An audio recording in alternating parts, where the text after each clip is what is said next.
5800 మెగావాట్ల power shortage ఉన్నది. Only ఎలక్ట్రిసిటీకి సంబంధించి 10 జిల్లాల తెలంగాణకు సంబంధించింది. అది సీఎం కిరణ్ కుమార్ రెడ్డి గారు కూడా స్పష్టం చేయడమే.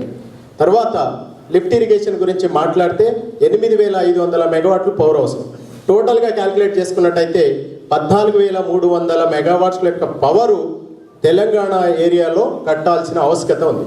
దీనికి సంబంధించి ట్రాన్స్మిషను, డిస్ట్రిబ్యూషను, అదే రకంగా జనరేషన్కి అయ్యే కాస్ట్ 1 మెగావాట్కి 10 కోట్ల రూపాయలు. అంటే 1,43,000 కోట్ల రూపాయలు ఎలక్ట్రిసిటీకి ఇస్తే కానీ ఇవాళ మిగతా పనులన్నీ చేయడానికి రైట్స్ లేదు. కానీ వారు ఇచ్చిన ప్యాకేజీ 1,15,000, 11,000. అది అంటే ఎంత మోసం చేస్తున్నారు అనడానికి అదొక నిదర్శనం. అదే రకంగా దీనివల్ల డైరెక్ట్గా ఇండైరెక్ట్గా దాదాపు 10 డిస్ట్రిక్ట్స్లో ఉన్న తెలంగాణ వారికి 5 లక్షల మందికి ఎంప్లాయ్మెంట్ కలిగే అవకాశం.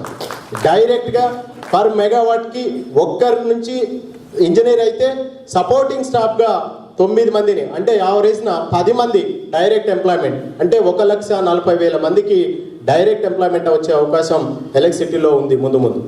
అదే రకంగా ఇండైరెక్ట్ 1 మెగావాట్కి కనీసం 15 నుంచి 20 కూడా అవకాశం ఉన్నది. 20 మందికి ఉపాధి కల్పించే అవకాశం ఉంది.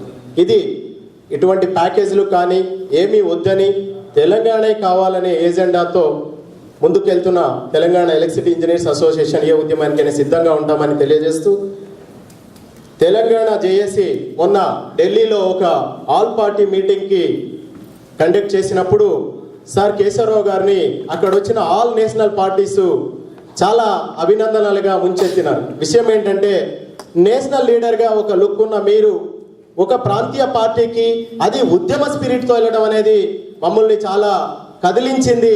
మేము కూడా మీ బాటలో ఉంటామని చెప్పేసి ఢిల్లీలో ఆల్ పార్టీ మీటింగ్లో ప్రతి ఒక్కరూ వారిని పర్సనల్గా కలిసి రిక్వెస్ట్ చేయడం జరిగింది.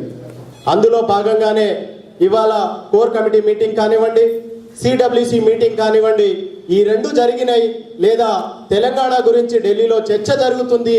దానికి ఎవరైనా కారకులు అంటే తెలంగాణ ముద్దు బిడ్డ కేకే గారేనే సదరంగా చెప్తూ అందరూ చప్పట్లతో వారిని ఆహ్వానించవలసిందిగా రిక్వెస్ట్ చేస్తూ సార్ని మాట్లాడవలసిందిగా రిక్వెస్ట్ చేస్తున్నాను.